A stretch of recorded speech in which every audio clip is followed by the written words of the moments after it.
Are you looking for the best beaches to visit in Florida? With over 825 miles of sandy beaches in the state, it can be hard to choose. In this video, I'm going to be showcasing the top 15 beaches in no particular order that you should put on your Florida bucket list. Some criteria that went into choosing the beaches that appear on this list include water clarity, how hard it is to find parking, how nice the sand is, and the overall uniqueness and experience when visiting the beach. Are you ready? Let's get started.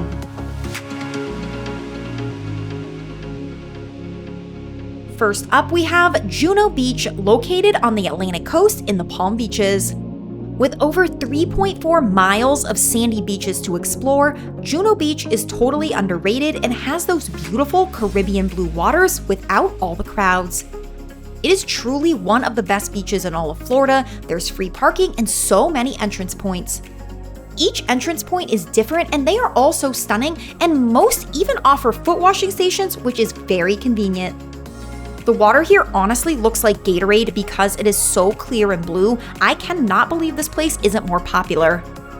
I also love visiting the Juno Beach Pier, which offers a great viewpoint of the beautiful water below and generally adds to the relaxing vibe of this destination.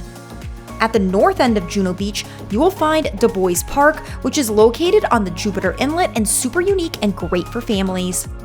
Juno Beach is one of the best beaches in Florida if you're looking for clear water, free parking, and a less crowded experience. Next up is Anna Maria Island, located near Sarasota, and yes, this is just as incredible as it looks. The thing I love about Anna Maria Island is that it isn't just one beach that's beautiful with crystal clear waters and white sand, it's an entire island of beaches. From Bean Point Beach on the north end of the island, all the way down to Coquina Beach on the southern end, and everything in between, the 7 miles of beaches along Anna Maria are not to be missed. The sand here is made up of 99% pure quartz crystal, which means that it has a soft, powdery texture and that it never gets too hot to walk on like sand at other beaches in the state. These beaches are great for shelling. There are so many shells, and I highly recommend taking a walk along the coastline to take in these beautiful views. Anna Maria Island is one of the best beaches in Florida for families and anyone looking for an escape with crystal clear waters that feels like you're on a tropical island. Number 3, we have Henderson Beach State Park, located in Destin in the Florida Panhandle. Now, Destin is home to a ton of stunning beaches, but I personally recommend Henderson Beach State Park, which is hands down the best beach in Destin. It has soft, powdery white sand and crystal clear emerald waters. They truly don't call this the Emerald Coast for no reason. Since Henderson Beach is a state park, there are no high-rise condos or commercial buildings behind the beach, so you get a peaceful and natural atmosphere that's hard to find elsewhere in the city. The park also offers convenient amenities like restrooms and foot washing stations, making it even easier to enjoy your day. This is hands down the best beach in the Destin area if you're looking for a more secluded experience among the usual Destin crowds. Are you looking for the best beach in Florida that feels like a natural playground? Welcome to our next stop, which is Boneyard Beach, located in Big Talbot Island State Park, just south of Amelia Island on the East Coast. This beach features 30-foot tall bluffs, which is quite amazing for Florida because we rarely have any elevation here, and the best part is all of these massive driftwood trees scattered along the over 1 mile of coastline. This is truly incredible to see, and it's caused due to erosion over time, where the trees fell off the bluffs and then down onto the beach and then were bleached by the sun to give them a white appearance, hence the name Boneyard Beach. To get here, there's about a 10-minute walk through the forest before the trail opens to Boneyard Beach. Parking costs a few dollars, it's never busy, and there are no foot washing stations here. This beach is easily one of the most unique in the entire state, which is why it lands on this list. Number 5 is Dry Tortugas National Park, located 70 miles off the coast of Key West. Now, the Florida Keys aren't really known for their beaches due to the stunning live coral reef that extends across the whole island chain, but there's definitely some gems, and Dry Tortugas is worth the effort. This beach made our list because it's truly a once-in-a-lifetime experience. Getting out here is neither easy nor affordable, and the only parking you'll do here is if you're parking a boat. That being said, this place is exceptional and it feels like you're on a deserted island because you basically are. I am also obsessed with the water here. It's crystal clear and absolutely stunning, and the beach is definitely one of my favorites in the entire state. The two main ways to get to Dry Tortugas are the ferry or the seaplane, and both sell out well in advance, so book as soon as possible. Once you're done with the beach, explore the historic fort or go birdwatching. Dry Tortugas National Park is one of my top favorite travel experiences of all time, and you should put it on your bucket list. Next up is Gasparilla Island State Park, located on, you guessed it, Gasparilla Island in Southwest Florida. The water here is beautiful, and the nearby town of Boca Grande offers the perfect old Florida vibes, but this beach lands on our list because of its abundance of shells. Now, when I say shells, I mean mounds and mounds of shells that stretch along the entire island. I mean, look at this, there are so many. To get here, you will also have to pay a bridge toll as you cross onto the island, and while you're on the bridge, make sure to look to your left to see the abandoned railroad tracks going through the water. The 1-mile stretch of beach within the state park can be accessed from any of the 5 parking areas, and it costs just a few dollars to park. I love the parking area with the Gasparilla Island Lighthouse because once you're done at the beach, you can explore the historic lighthouse and walk along all the shaded trails beneath it. If you're looking for the best shelling in the state and a relaxed old Florida atmosphere, Gasparilla Island is the place to be.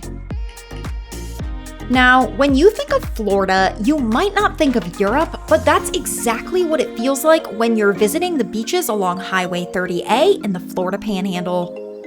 I could put just one beach along this 19-mile county road on the list, but why would I when they're all great and the beach towns associated with them really give a European vibe that sets them apart from other beaches in the state. Going from east to west, I recommend starting with Rosemary Beach. This town is so cute and the beach is so beautiful. Alice Beach is extremely upscale and feels like Greece, and it's just a few miles down 30A, so the beach is similar to Rosemary's, but the town feels totally different. Next up is Seaside, which was actually where they filmed the movie The Truman Show, and it's the quintessential 30A experience. Now, unless you're staying in one of the communities that I just mentioned for your vacation, you will not be able to access their incredible beaches, but where you can go is one of the state parks along 30A. I recommend Grayton Beach State Park, which is home to the same emerald green waters that you've seen in this section. There's really nowhere else like 30A in the state of Florida, and the uniqueness of the experience and the outstanding quality of the beaches is why it lands on our list. Number 8 is Peanut Island, which is tucked away on the Intracoastal Waterway and located in the Palm Beaches. Peanut Island is a tropical oasis with some of the clearest, bluest water that you'll find in Florida, but there's a trick to make your visit here even better, and that's to try and visit during high tide. This is when the water is at its most vibrant and bluest as the tide brings in the clear waters of the Atlantic. Now, at low tide, it's still beautiful, but doesn't have quite the same wow factor. You can get here by a ferry boat, which is what I took, or you can take your own boat. You can even paddle from shore because it's really close. There are facilities on the island, and you can even camp here. Don't worry about the crowds. Most people congregate around the ferry drop-off point. Simply walk a bit further down the island, and there are plenty of secluded spots without all the crowds. Peanut Island is easily accessible, incredibly unique, and has some of the clearest waters in the state, making it a must visit for anyone seeking out the best beaches in Florida. Did you know that you could swim around a sunken fort at a beach in Florida? Our next stop takes us to Fort Desoto Park, located just outside of St. Petersburg.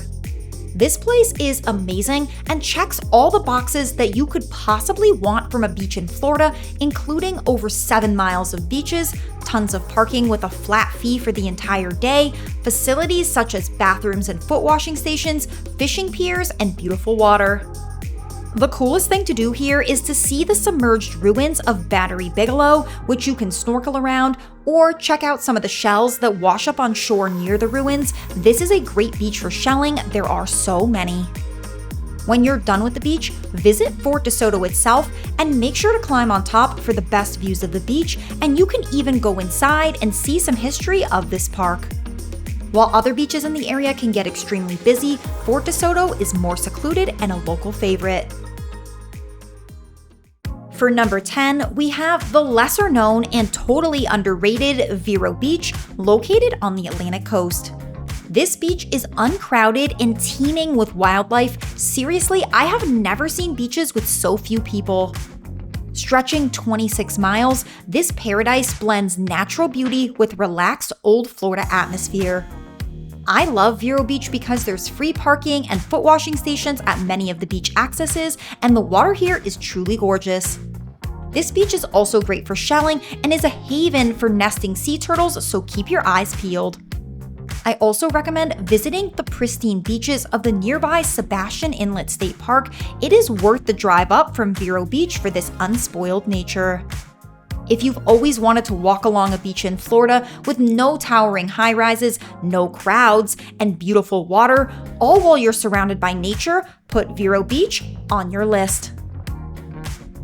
Number 12, we have Opal Beach, which is located in Gulf Island's National Seashore in the Florida Panhandle. I think this is one of the best kept secrets in Florida and one of the best beaches in the entire USA with pristine white sand and crystal clear water. Check out this color. My favorite part is that it's run by the National Park Service, which means that there are no buildings or houses around it, so you can truly enjoy being out in nature. As a result, this is also a great place to enjoy spotting some of the wildlife that calls the beaches in Florida home. There are great facilities here, and prices do vary depending on when you visit, with entrance around $25 per car, making this one of the more expensive beaches on our list, but totally worth it. Did you know that we have actual sea cliffs in Florida and that they're free to visit? Our next stop takes us to Blowing Rocks Preserve, located about 30 minutes north of Palm Beach. I love this place and think that it is one of the most unique beaches in the entire state, and the best part is that it is 100% free to visit, and yes, they even have foot washing stations. To get out to the beach, you will walk through these trails through the sea grape trees that feel like hobbit tunnels. I feel like they are so magical. Now, once you arrive, you are free to explore the only sea cliffs in Florida, but watch out, they are quite sharp, so wear shoes when exploring.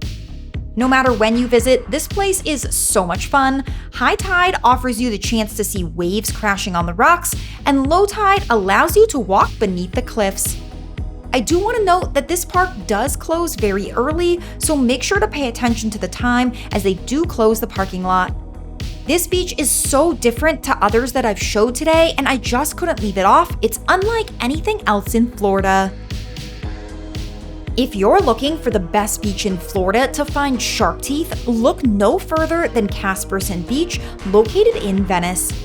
Now, I usually don't have any luck when looking for shark teeth, but that was not the case here, where I found all of these teeth with just 30 minutes of looking.